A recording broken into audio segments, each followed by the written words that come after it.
gleaming conference room on the 52nd floor of Anderson Tower was built to intimidate. Polished mahogany gleamed beneath the fluorescent lights, while the city skyline glittered through the wall of glass like a staged backdrop.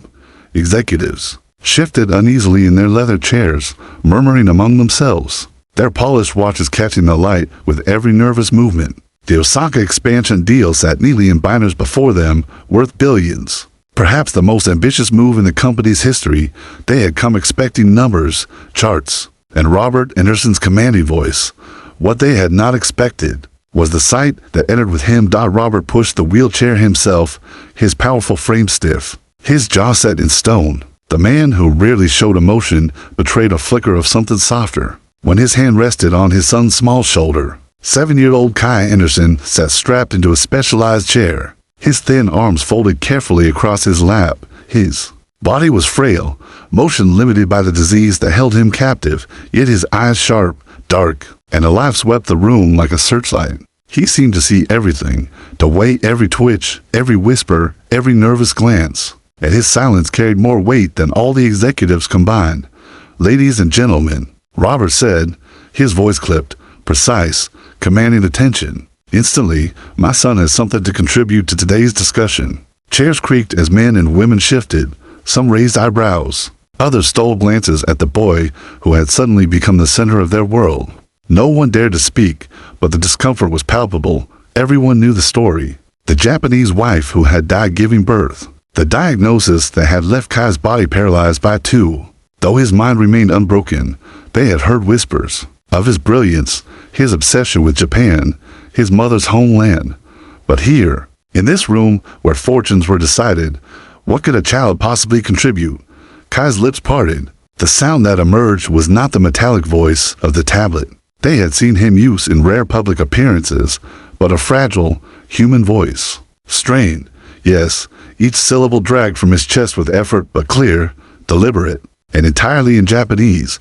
The executives froze. The strange cadence of the foreign words filled the room, like an incantation, urgent and insistent. Robert knelt beside him, one hand steadying Kai's trembling arm. "I'm sorry, buddy," he said softly, almost as if the others weren't there. "No one here speaks Japanese. They can't understand you." The boy's eyes widened, frustration sparking in their depths. His lips moved again, faster this time, his whole body quivering with the effort to make them hear. His voice cracked on the final syllable, and silence fell like a shroud. The CFO, Michael Thornton, cleared his throat. "Perhaps we should reschedule," he suggested carefully. His eyes slid toward Robert, hinting at irritation. "This might not be the best time." Robert's reply was steel. "My son rarely asks to attend these meetings. If he wants to speak, it's important." His voice dared anyone to challenge him, but before the tension could snap, the heavy doors burst open. A blur of tangled hair, dirt-streaked cheeks, and frayed clothing slipped past the stunned security guard. A small girl darted into the room, her bare feet slapping against polished floor. She looked no older than Kai, though life had already carved hardness into her thin frame. Executives gasped. Some half rose from their seats. Nancy Wilson, Kai's nurse, hurried in after, her face flushed with panic. "I'm sorry, Mr. Anderson," she stammered. "I tried to stop her. She said she needed to see him." The girl's eyes locked on Kai's, unblinking, steady. Then she turned toward Robert, her chin lifting defiantly. "I understand him," she said, her voice carrying with a confidence that belied her ragged appearance. A stunned silence settled. Robert's brows drew together. "You speak Japanese." The girl nodded once. She stepped closer, ignoring the stares of a dozen powerful men and women. Then, with flawless pronunciation, she spoke directly to Kai. The boy's face transformed. His lips curved into something almost never seen, an unguarded smile. He answered her in rapid-fire Japanese, words tumbling from him like a river. Finally, freed of its dam, the girl turned back to the table, her voice steady as stone. "He says the Osaka property you are buying has a hidden historical protection. If you sign today, you will lose millions." The room erupted, executives shouting, questions flying, voices tumbling over one another. How could she know this? How could Kai? Robert lifted his hand, silencing the storm. His eyes were locked on the girl. "What's your name?" he asked. Quietly, "Lily," she replied. "Lily Miller." She stood there barefoot in a room worth billions, her hair uncombed, her face smeared with dirt. Yet she had just altered the course of Anderson Enterprises. Around the table, men and women exchanged uneasy looks. Robert's gaze shifted to his son, who sat straighter in his chair, pride flickering in his eyes for the first time. Kai's voice had been carried to the world not by machines, but by another child who seemed to understand him in a way even his father could not, and in that instant, a bond neither business nor logic could explain was born. A bond that would unravel secrets none of them were prepared for. Asterisk, the city lay draped in twilight when Robert Anderson returned to his penthouse office. Later that evening, Manhattan glowed below him in rivers of neon, but he saw none of it. His reflection in the glass was hard, unreadable, but behind his eyes a storm brewed. He could not shake the image of his son's trembling lips forming words. No one in the room could understand until that ragged little girl appeared. A child who had walked straight out of the alleyways into the heart of a billion-dollar meeting. He sat at his desk, the Osaka file spread before him, though the words blurred into meaningless black and white. Michael Thornton had cornered him on the way out of the boardroom, his voice sharp with disapproval. "Robert, this is madness. A homeless girl barges into a meeting, spouts some nonsense about Japanese property laws, and we're supposed to listen. This is a corporation, not a charity." Robert had not answered then, but the more he thought, the more Michael's voice felt like static. Irrelevant compared to the light he had seen in his son's eyes. For years, Kai had been locked inside his own silence, fighting for every syllable, every glance. And yet, in front of everyone, that strange girl had unlocked him, had given him a channel, had pulled something alive out of his son that Robert feared he might never see. In the silence of the office, Robert's eyes drifted to the photo that always haunted him, the one of Yumi, smiling on their honeymoon, cherry blossoms tangled in her hair. She had taught him a phrase once, back when they were young and reckless, still untouchable. "Hito no en wa fushigi," she had said, "human connections are mysterious." Robert had never believed it more than he did tonight. Asterisk, downstairs, in the alley, that smelled of oil and yesterday's trash. Lily Miller curled into her corner beneath the vent, her arms wrapped around her backpack as though it were armor. The heat from the building's kitchen kept her warm, but the sound of distant sirens kept her awake. She pulled out the battered book her grandmother had left her, pages filled with Japanese folktales, and traced the faded handwriting in the margins. "Never forget," her grandmother had written once in a shaky scrawl, "this is your story, too." Her stomach ached with hunger, but her mind was busy replaying the look on Kai's face. She had expected fear, pity, maybe the hollow stare adults gave her when they wanted her gone. Instead, he had looked at her like she mattered, like she had been expected. For the first time in months, Lily didn't feel invisible. The next morning, Nancy Wilson found Robert already awake, staring at the city from the balcony. "She's still here," Nancy said, hesitant. "Security wanted to chase her off, but your son insisted." Robert turned, frowning. "Kai?" Nancy nodded. "He's been tapping on his tablet since dawn. Only one word. Her." Asterisk, Robert felt a strange chill. His son rarely fixated on anyone outside his tiny circle. Nancy, himself, perhaps the therapist who rotated through the penthouse. But Kai's insistence, his unrelenting demand to keep the girl close, was unlike anything Robert had seen. He sighed, rubbed his temples, and finally said, "Bring her up." When the elevator doors opened, executives might have expected polished visitors, potential partners, suits and ties. Instead, in walked Lily Miller, clutching her backpack like a shield. Her hair was brushed now, thanks to Nancy, but her clothes still bore the stubborn marks of the streets. She stepped into the penthouse with her chin high, defiance in every line of her small frame.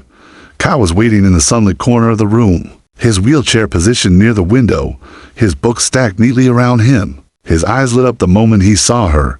With painstaking effort, he forced a word out. "Lily." The sound was fragile, broken, but unmistakable. Robert froze. His son almost never spoke English aloud. Every word cost him pain. Yet for her, he had forced her name into the world. Lily's eyes softened. She knelt beside him without hesitation, speaking to him in Japanese as though they had been friends for years. Kai's lips moved, forming words faster now, his entire body trembling with urgency. Lily turned to Robert, her voice steady. "He says you're being lied to," she said. The Osaka deal, someone inside your company is hiding things from you. He read it in his mother's journal, but he knows because he remembers something she once said. Someone close to her was not to be trusted. Robert's blood ran cold. Yumi's journals had been private, her words locked away except for Kai. And yet this strange child translated not only his son's warnings, but seemed to echo Yumi's voice. From beyond the grave, he stepped closer, his chest tightening. How? Do you know any of this? Lily held his gaze, unflinching. Because I've been listening. Because sometimes, people like me hear things the rest of the world ignores. But there was something else in her eyes, a shadow Robert couldn't name, as if she carried secrets even she hadn't spoken aloud.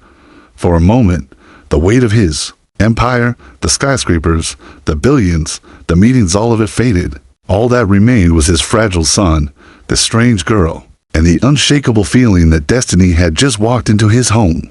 In the stillness that followed, Robert realized this was no accident. Kai had chosen her, and perhaps Yumi, wherever she had chosen her, too. And what lay ahead would shake not only his company, but the very foundation of the life he thought he controlled. The morning sun spilled through the vast windows of Anderson Tower, but inside Robert's office, the air was thick with unease. The silence between father and son stretched taut, broken only by the soft hum of the machines that kept Kai's wheelchair calibrated. Across from them sat Lily, small hands folded in her lap, her chin lifted in quiet defiance as if daring the world to challenge her right to be here. Robert leaned forward, his elbows pressing into the polished oak desk. He was a man who faced presidents and kings without blinking. Yet now he found himself unsettled by the gaze of a child no older than his son. "Tell me again," he said slowly. How could you possibly know what he was saying? Lily's brown eyes didn't waver. "Because he speaks Japanese, and so do I, the part one understand." Robert's voice was calm, but inside his thoughts clashed like thunder. "What I don't understand is how you knew about the Osaka property, the protection laws. That wasn't in any public file." Lily glanced at Kai, who blinked at her with intensity, his lips parting to form halting Japanese words. She leaned, in listening with the kind of focus that made Robert feel invisible. Then she straightened. "He says his mother wrote about it once, in her journal, about the Tanaka building and why it mattered. He read it. He remembered. He connected it." Robert froze, his mind tumbling back to Yumi's elegant handwriting in the leather-bound journals he had once considered it painful to touch. He had given them to Kai only recently, thinking the boy deserved to know his mother through her words. But for him to piece together details about a billion-dollar expansion, Robert wasn't sure if it frightened him more or filled him with awe. Before he could respond, the office door opened. Michael Thornton, the CFO, strode in without knocking, his expression carved from disdain. His eyes flicked toward Lily, then back to Robert. "We need to talk," he said briskly. "Alone." "She stays," Robert replied, his tone leaving no room for argument. Michael's jaw tightened. "With respect, this is a corporate matter, not a daycare." Kai let out a guttural sound, his body trembling as he forced syllables past uncooperative muscles. "I stay," he rasped, voice weak but iron in intent. Lily instantly translated into crisp English, her words cutting like a blade. "He says he's not leaving, and neither am I." Michael's face reddened, but Robert only leaned back in his chair. "Say what you came to say." The CFO dropped a folder on the desk. Inside were leaked documents, memos that suggested the Osaka deal had already been compromised. "Someone is feeding information to our competitors," Michael said, his eyes narrowing. "And now, suddenly, this girl shows up out of nowhere, claiming to know things she shouldn't. Don't you see how this looks?" The accusation hung in the air like smoke. Robert's gaze shifted to Lily. For the first time, uncertainty flickered in her expression, but she didn't look away. Instead, she reached into her backpack and pulled out a small, worn book. She laid it gently on the desk. "My grandmother gave me this," she said softly. "Japanese folktales she used to teach in Tokyo. She made me learn every word." She opened the cover, revealing faded handwriting in the margins, notes, phrases, translations. But what made Robert's breath catch was a line scribbled on the inside cover. It was unmistakable. Yumi's handwriting. The world tilted beneath him. He reached for the book with trembling hands, tracing the ink as if it might vanish. A memory crashed over him, Yumi laughing with another young woman in Osaka, her voice bright with warmth as she translated stories. Could it be? Could this girl's grandmother have known Yumi? Lily's voice drew him back. I don't know why he trusts me, she whispered, nodding at Kai, but I know I was meant to be here. Kai's eyes gleamed with fierce light, and he forced another word out, one that shook Robert to his core. Family, Lily translated softly, almost reverently. He says I'm family. Michael scoffed, but his voice faltered. This is absurd, Robert. You can't seriously. Robert cut him off with a raised hand. His mind was reeling, his chest tight. But one thing was clear. His son had found his voice through this girl. And the more he looked at her, the more he felt threads of fate binding them together. Leave us, Robert said quietly. Michael opened his mouth to protest, then snapped it shut at the look in Robert's eyes. He gathered his folder and stormed out, the door slamming like a gunshot. Silence returned, but it was no longer empty. It thronged with secrets, with questions that clawed for answers. Robert turned to Lily, his voice low. You're not telling me everything, are you? Lily hesitated. Then she glanced at Kai, whose eyes pleaded with her silently. Not yet, she admitted, but soon the air seemed to shift. Heavy with suspense, for the first time, Robert realized this was no coincidence, no child's lucky guess. This was the beginning of something far larger, something that had started long before this day. Perhaps even before Kai was born, and whatever it was about to tear open the very heart of his empire.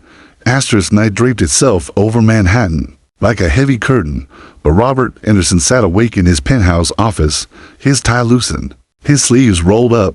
The city glittered beneath him, yet he saw only shadows. In his hand, he still held the little book Lily had given him, the one with Japanese folk tales scribbled over in faded ink. He had stared at the inside cover for hours. Those delicate lines of handwriting were unmistakable.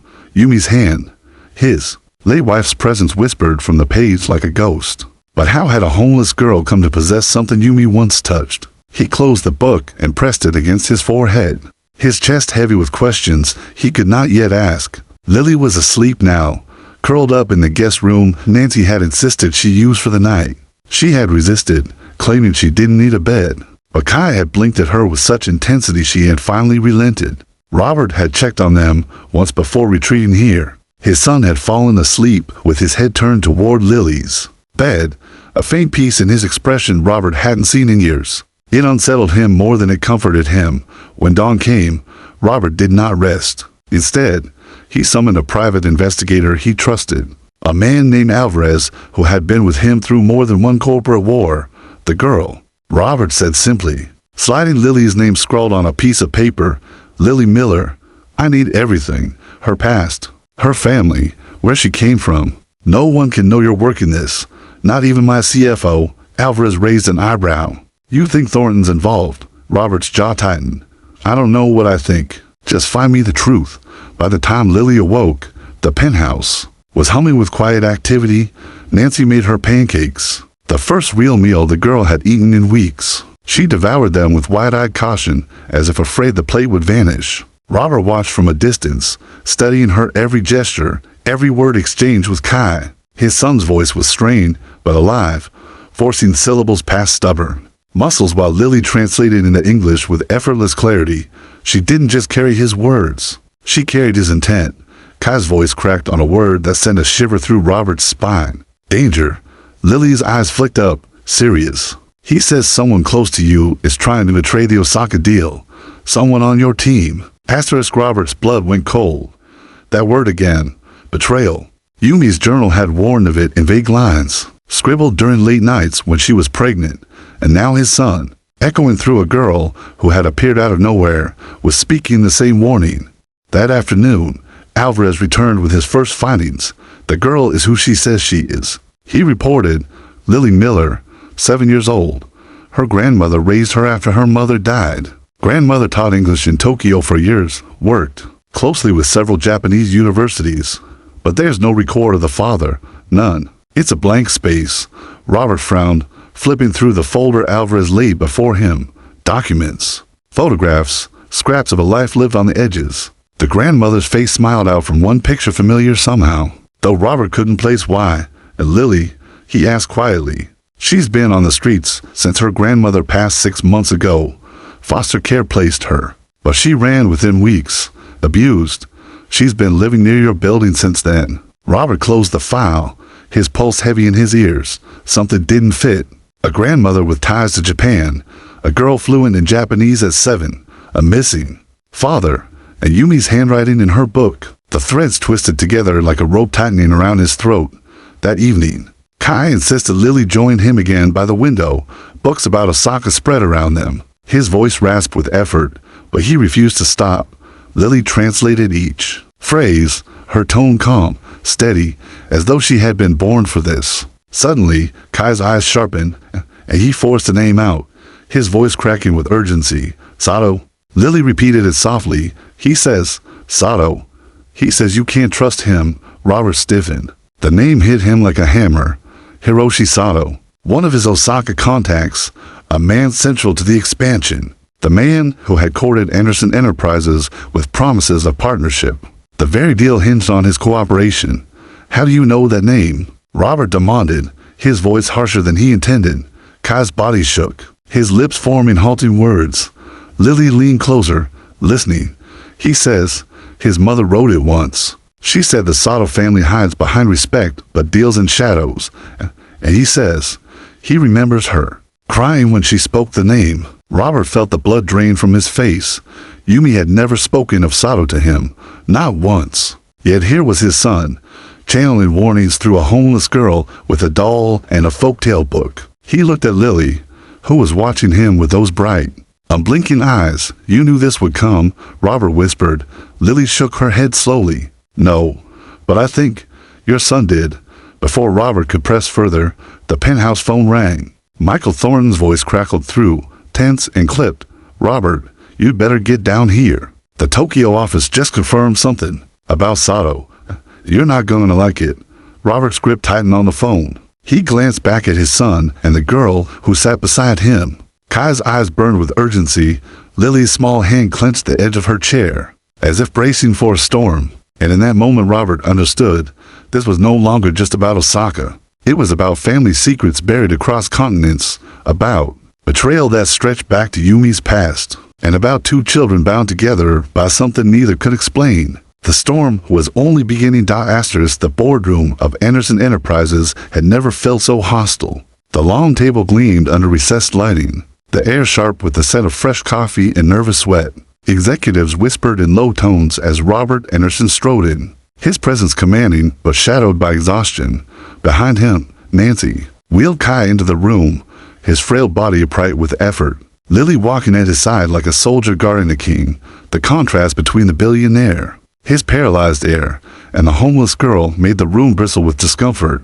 Michael Thornton was already there, his papers stacked neatly, his face carved in stone. Robert, he said with cool precision, we need to discuss the Tokyo office's report. Robert nodded, lowering himself into the leather chair at the head of the table. His hand brushed Kai's shoulder before settling on the armrest. Then let's begin.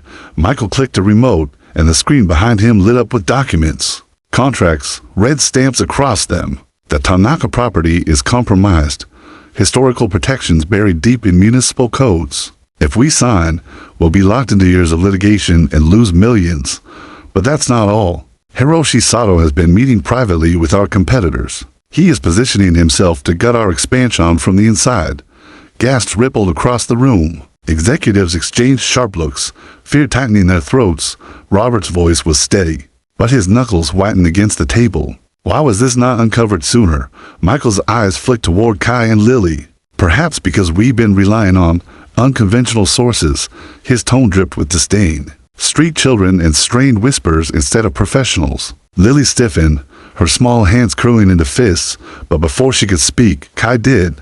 His lips trembled as he forced syllables out, his entire body shuddering with the effort. Japanese words poured from him, halting but urgent, his eyes burning. With determination, the room froze. For a moment, only the sound of his broken voice filled the silence. Then Lily translated, her voice steady though her hands trembled. He says Sato was never trustworthy. He says his mother wrote about him. She knew something none of us saw. And he says, if we walk into this blind, we'll lose more than money. We'll lose everything she believed in. The room erupted in arguments. Some shouted about risk management, others about abandoning Osaka entirely. Michael slammed his fist on the table. Enough. Are we really going to let a child dictate the future of this company? Robert's eyes narrowed.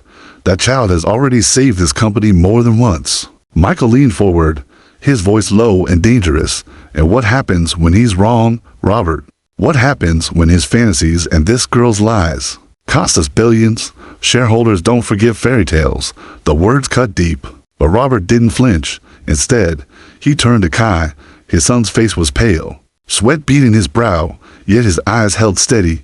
Kai tried to speak again, his voice cracking on every syllable. Lily bent close, listening with the intensity of someone catching a secret whispered in the dark. He says, she translated softly, that someone in this room is helping Sato, feeding him information. That's why nothing makes sense. Asterisk. The room went dead still. Eyes darted nervously. Michael's face darkened.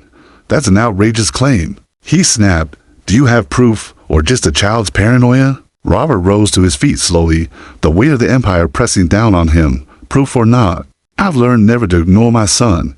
The last time I did, it nearly cost us Osaka. I won't make that mistake again. But before the argument could continue, a sudden sound tore through the silence.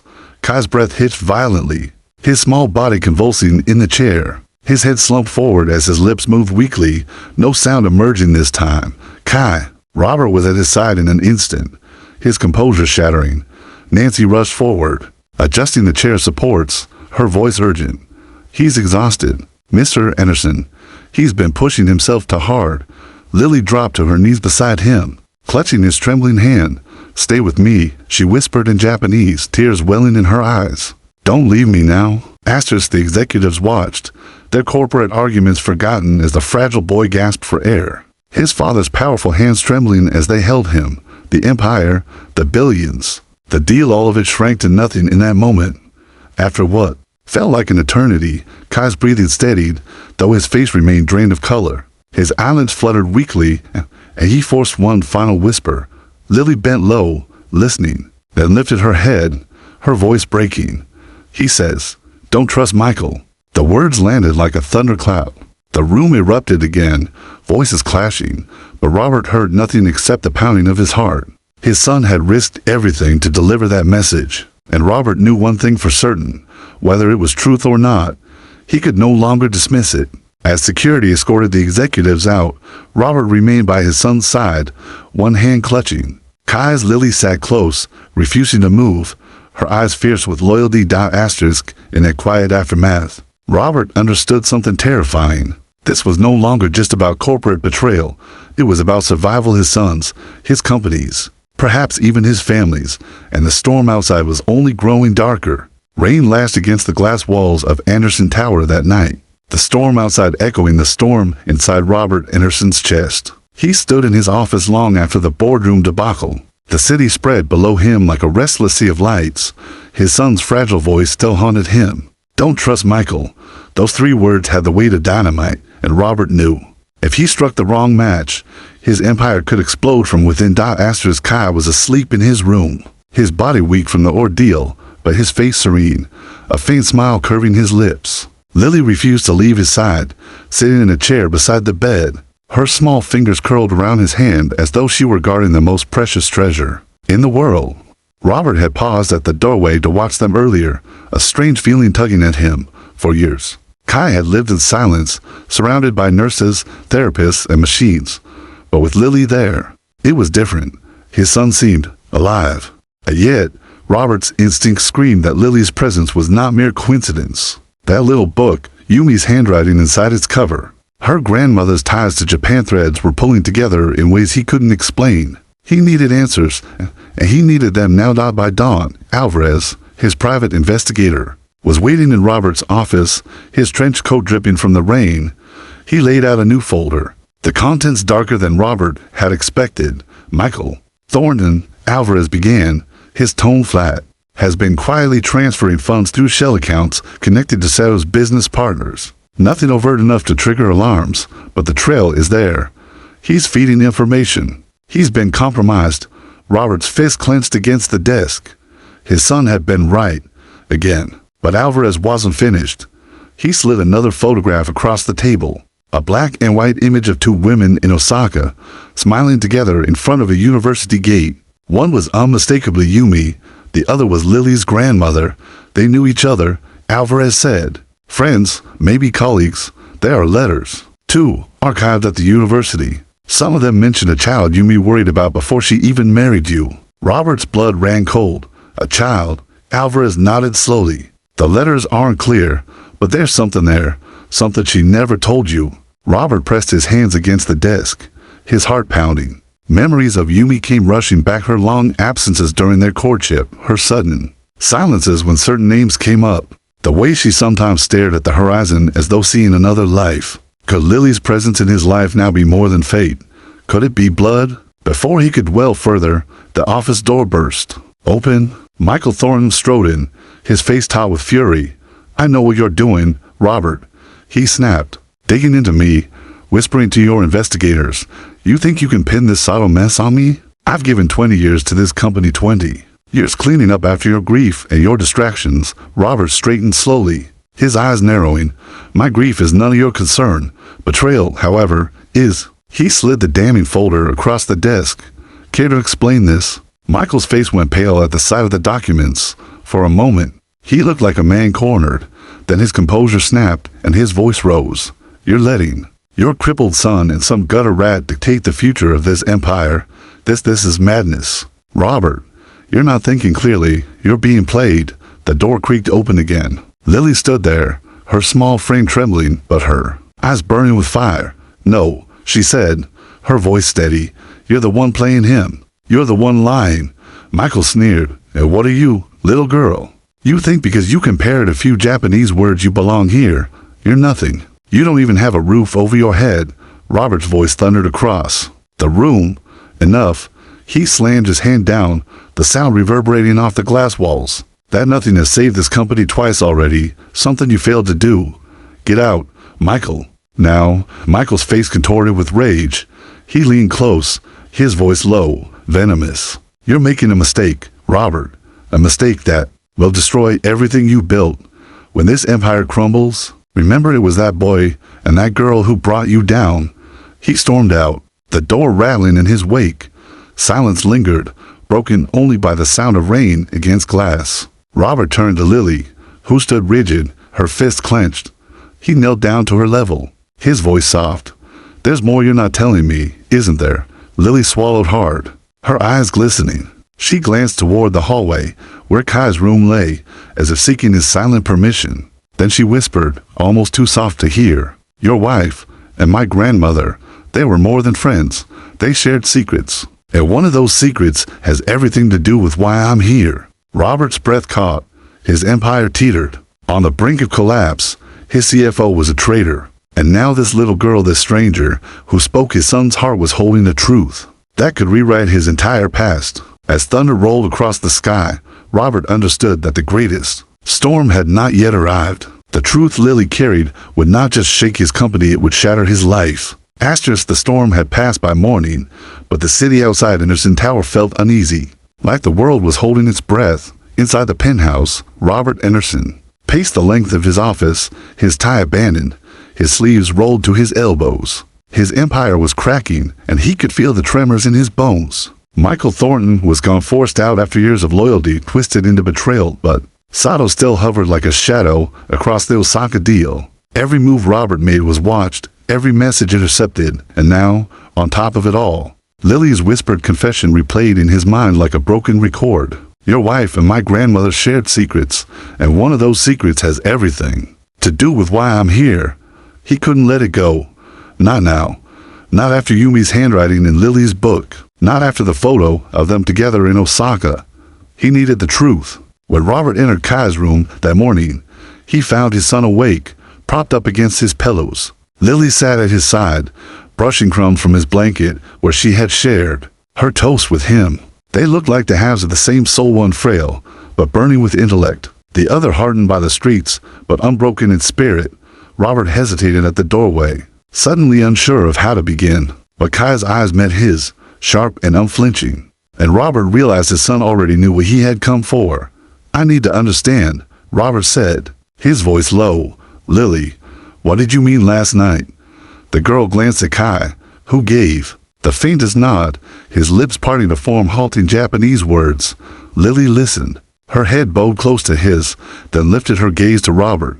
He says, "It's time you know." She drew in a shaky breath. My grandmother and Yumi were more than friends. They were like sisters. They shared everything. And before Yumi married you, she wrote letters about a man who had betrayed her family in Osaka. That man was Hiroshi Sato. My grandmother tried to warn her, but her voice faltered. She also wrote about something else, a child, me, Robert's. Heart stopped. What are you saying? Lily clutched the wooden doll from her backpack, the one she carried everywhere. Yumi helped my grandmother when I was born. She made sure I was safe when my father disappeared. She knew me, Robert. She wrote about me. That's why Kai knew to trust me, because in her journals, she left pieces of me behind. The room tilted. Robert staggered back, his hand gripping the doorframe. His late wife is brilliant. Secretive Yumi had known about this child and never told him. Kai's voice rasped through the silence, trembling with effort. "Sister," he whispered in Japanese. Lily's eyes filled with tears as she translated. "He says I'm his sister." The words slammed into Robert with the force of a tidal wave. For years he had carried the crushing guilt of failing Yumi, of failing Kai, of burying himself in an empire to outrun his grief. But now the truth was unraveling in front of him. Yumi had not just left him a son. She had left him a daughter he had never known. Before he could process it, his phone buzzed violently on the nightstand. He snatched it up, his pulse hammering. The Tokyo office. His translator's voice came through, panicked. "Mr. Anderson, you must listen. Sato is moving against you. He plans to announce a rival deal this afternoon. He claims he has Anderson's internal files. Confidential files. Asterisk Michael." The realization struck like lightning. Thornton had left, but not empty-handed. He had handed Sato the knife. Robert's voice was iron. "Prepare a statement. Delay Sato's press conference. I'll handle this." He ended the call and turned back to the children. Kai's eyes burned with urgency. Lily spoke for him, her voice steady despite her trembling hands. "He says this is your chance. If you fight Sato, you can save the company. But if you fight alone, you'll lose. You need us." Robert looked at them, the frail boy who carried Yumi's brilliance in his eyes, the girl who bore Yumi's secrets in her blood for the first time in years. He felt clarity cut through the fog.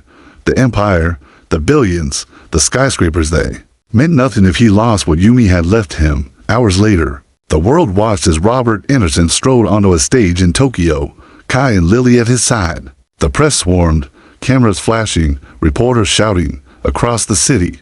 Hiroshi Sato prepared to gut Anderson Enterprises with stolen documents, but before he could, Robert spoke. He revealed the truth of the Osaka deal, the hidden protections, the sabotage from within, and then, to the astonishment of the world, he stepped aside, letting his son and Lily speak together. Asterisk. Kai's halting Japanese echoed through the hall, his voice weak but undeniable. Lily translated every word. Her small shoulders squared as though she carried the weight of nations. "My mother believed in truth. My father believed in power. But I believe in both. And today, we stand as family, not as victims." The hall erupted. Reporters leaned forward. Executives whispered furiously. Sato's mask of confidence shattered on live television that night.